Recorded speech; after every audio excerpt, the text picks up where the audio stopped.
paglago ng pagkilala kay Jesus.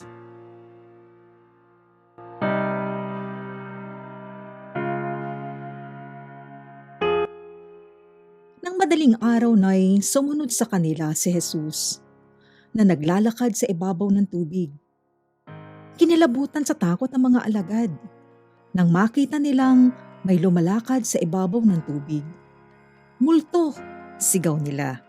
Ngunit nagsalita agad si Jesus at sinabi sa kanila, "Huwag kayong matakot, ako ito."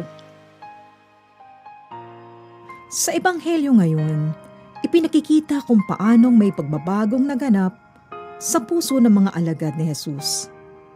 Sa unang pagkakataon na nakita nila si Jesus na naglalakad sa lawa, inakala nilang siya'y multo, kaya natakot sila. Pinakalma ni Jesus ang kanilang takot sa pamamagitan ng pagpapakilala kung sino siya. Ang sabi niya, "Ako ito." Katulad ito ng pagpapahayag ng Diyos ng kanyang pangalan kay Moises sa Lumang Tipan. At makailang ulit din itong nagamit sa Ebanghelyo ni San Juan, kung saan si Jesus na nagsabing, "Ako nga." Mapapansin natin na ang sinabi tungkol sa Diyos sa Lumang Tipan ay masasabi pa rin sa Kanya ngayon.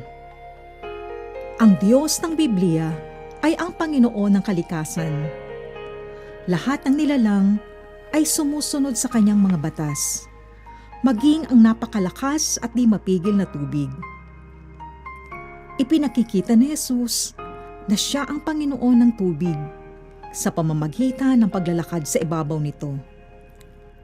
Ang paghahayag na ito na pambihirang kapangyarihan ni Jesus ay nag-udyok kay Pedro na lumakad din kasama ni Jesus.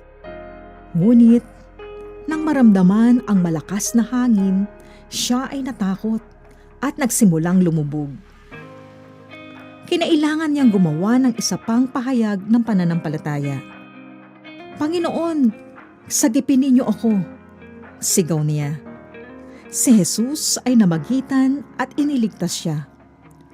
Sa huling yugto ng paglalakbay na ito, ang mga disipulo ay yumukod at kinilala si Jesus bilang anak ng Diyos.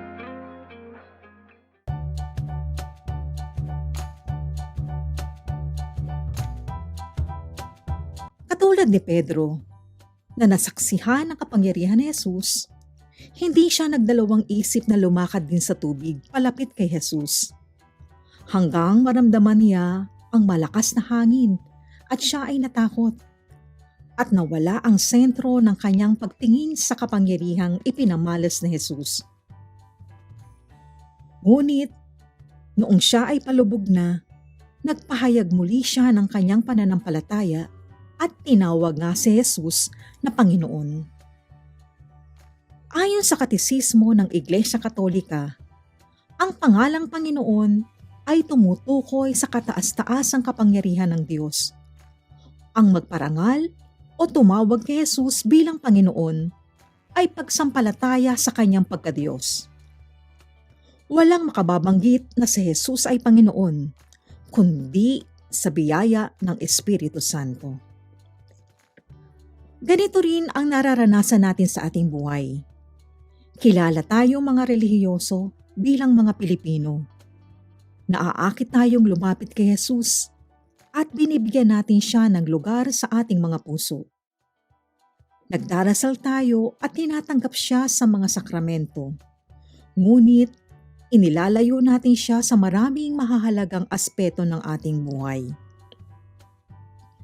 Hindi natin siya kinukonsulta tungkol sa ating negosyo, propesyon o trabaho, mga relasyon, buhay may asawa, at mga pinagkakaabalahan.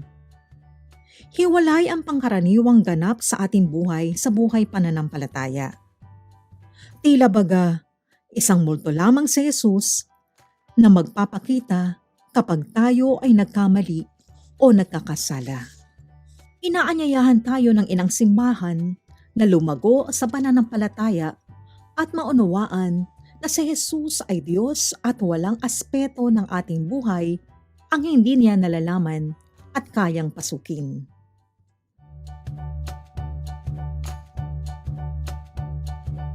Maraming mga bagyo ang dumarating sa ating buhay na sumusubok sa katatagan ng ating pananampalataya sa Diyos.